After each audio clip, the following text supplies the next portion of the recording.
بسم اللہ الرحمن الرحیم. ناظرین، اوگرا ایک اتھارٹی ہے. اوگرا پاکستان کا وہ ادارہ ہے جو ہماری جو پٹرولیم مصنوعات ہیں ان کی قیمتوں کا تعین کرتا ہے. وہی سمری بھیجتا ہے کہ کم کرنی ہے یا زیادہ کرنی ہے. آج کل تو زیادہ کرنے کے لیے سمریاں بھیج رہا ہے، لیکن وہاں کے ایک بڑے عہدیدار ہیں رانا ظہیر صاحب.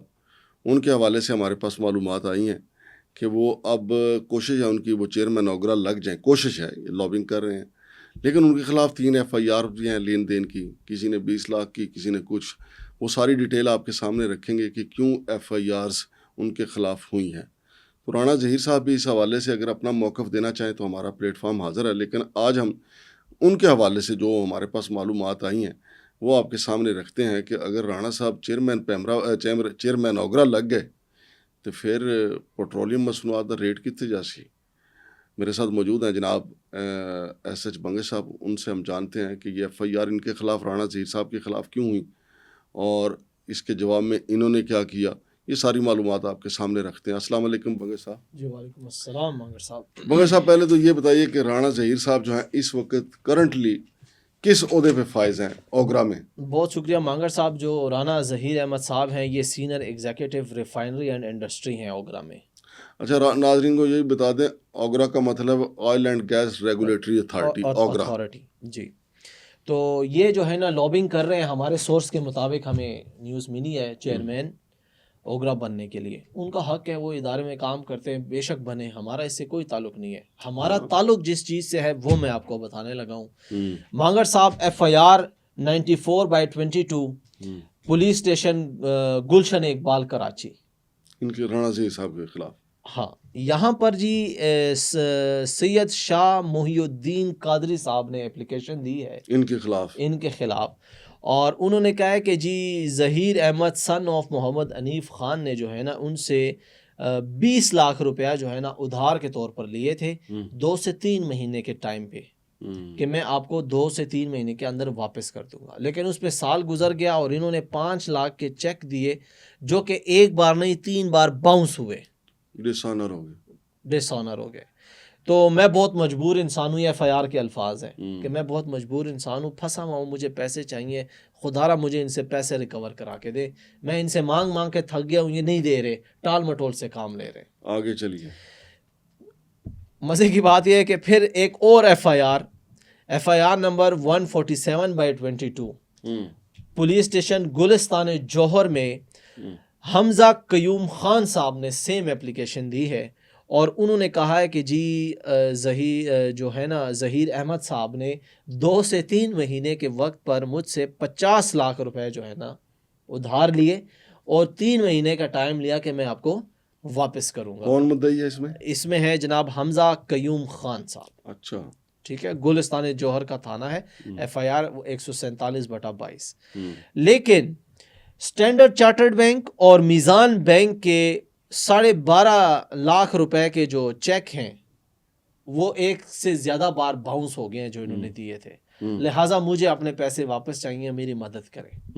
FIR میں حمزہ قیوم خان صاحب یہ لکھتے ہیں. اچھا، FIR نمبر 3. اچھا، یہ 50 لاکھ کی FIR، یہ 50 لاکھ کی FIR، 20 کی وہ 70 ہو گیا، یہ 50 ہو گیا، 70 ہو گیا. اچھا، یہ اب جو FIR نمبر میں بتا رہا ہوں 195/23 یعنی 195/23، یہ بھی کراچی میں جو ہے نا شمس الدین صاحب نے کروائی ہے. اور وہ کہتے ہیں کہ 15,35,000 روپے جو ہے نا انہوں نے مجھ سے 2 سے 3 مہینے کے ٹائم پر مانگے ہیں، میں نے دیے ہیں. اب میں واپس مانگ رہا ہوں تو HBL کے چیک انہوں نے مجھے دیے ہیں جو کہ بار بار یہ کتنے کی FIR ہے؟ یہ ہے 15,35,000 روپے کی. اچھا جی، یہ ہو گیا 85 لاکھ. جی اچھا، ٹھیک ہے. تو 13,35,000 کے انہوں نے مجھے چیک دیے ہیں HBL بینک کے جو کہ بار بار باؤنس ہو رہے ہیں. مجھے اپنے پیسے واپس چاہیے، میری مدد. اچھا، سٹوری تو یہ ہے نا کہ یہ جو 85 لاکھ ان کو دیا گیا ہے، آخر ان کا کوئی کام تو ہوگا نا اوگرا میں. جی، یہ مطلب کوئی یہ کسی ایسی تو نہیں ہے نا کہ انہوں نے کہا کہ یار مجھے پیسے چاہیے ادھار دے دیں. نہیں، اس وقت یہ اوگرا میں تھے بھی نہیں. ہاں، اس وقت کہاں تھے؟ اس وقت یہ ایک پرائیویٹ کمپنی جس کا نام FIR میں نہیں لکھا ہوا، ایک پرائیویٹ کمپنی لکھا ہوا ہے اور اس میں ایسا لکھا ہوا ہے تینوں مدعیان کی طرف سے کہ یہ ہمارے کمپنی میں ہمارے سینئر تھے، ان کو کمپنی سے نکال دیا گیا تو ان کو پیسوں کی ضرورت پڑی تو ہم نے جو ہے نا انسانی ہمدردی کے طور پر ان کو پیسے دے دیے 3 مہینے کے ٹائم پہ، ہوں، لیکن پیسے دے کر پھر اب وہ بھول گئے، ہم اس سے مانگتے ہیں تو چیک دے دیتے ہیں، چیک ڈس آنر ہو جاتے ہیں، پھر ہم جاتے ہیں تو پھر ٹال مٹول سے کام لیتے ہیں۔ نہیں بھائی جان، انسانی ہمدردی نہیں، یہ ہمدردی کوئی اور ہوگی، وہ یہ وہ ایسا نہیں ہے۔ ہاں مانگر صاحب، اس میں 2-3 کیسے 3 FIR ہیں نا، 2 میں یہ جو ہے نا ضمانت پہ ہیں اور ایک میں یہ فرار ہے۔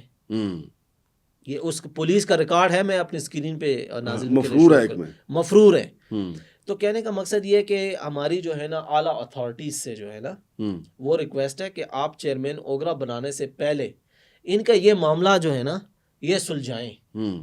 کیونکہ یہ جب چیئرمین بن جائیں گے تو اختیارات اور پاور اور زیادہ ہو جائیں گی۔ لیکن یہ ان کو آپ ایک باضابطہ طور پہ نا ایک رائٹ تحریر، ٹو، ہاں نہیں رائٹ ٹو انفارمیشن، ان کو ڈائریکٹ ایک میسج لکھیں ٹھیک کہ ہے، یہ چیزیں ہیں، اس کے اوپر آپ کا جو بھی موقع ہے، ویسے تو پروگرام بھی وہ سنی لیں گے، ان ان تک تک پہنچ۔ پہنچ جائے گا، ہاں جی، تو رانا صاحب اگر آپ اپنا موقف دینا چاہیں تو ہم حاضر ہیں۔ حاضر ہے۔ تو ناظرین، یہ اوگرا کی صورتحال ہے۔ اوگرا جو ہے، ویسے تو اوگرا کا نام، جتنی اب پیٹرولیم مصنوعات کی قیمتیں بڑھ رہی ہیں، اوگرا کا نام اوترا ہونا چاہیے، کیونکہ جب اوگرا کی سمری جاتی ہے تو بڑا اوترا لگتا ہے کہ اب تو 50 60 70 80 روپے سے کم یہ سمری نہیں بیچتے اوگرا والے، اور پھر اگر چیئرمین بن گئے رانا صاحب تو پھر تو پتہ نہیں کیا ہوگا۔ تو ناظرین، یہ بڑی اہم سٹوری ہے، تو ہم نے آپ کے پاس سامنے رکھی ہے۔ امید ہے کہ رانا صاحب بھی اس کے اوپر اپنا موقف دیں گے۔ رانا صاحب کا جو موقف آئے گا وہ بھی آپ کے سامنے رکھیں گے، لیکن ارباب اختیار تھے وزیر پیٹرولیم سے، باقی جو بھی جنہوں نے چیئرمین کا تقرر کرنا ہے، ان سے گزارش ہے کہ یہ معاملہ بھی حل کروا دیں۔ شمشاد مانگٹ اور ایس ایچ بنگش کو اجازت دیجیے۔ اللہ حافظ۔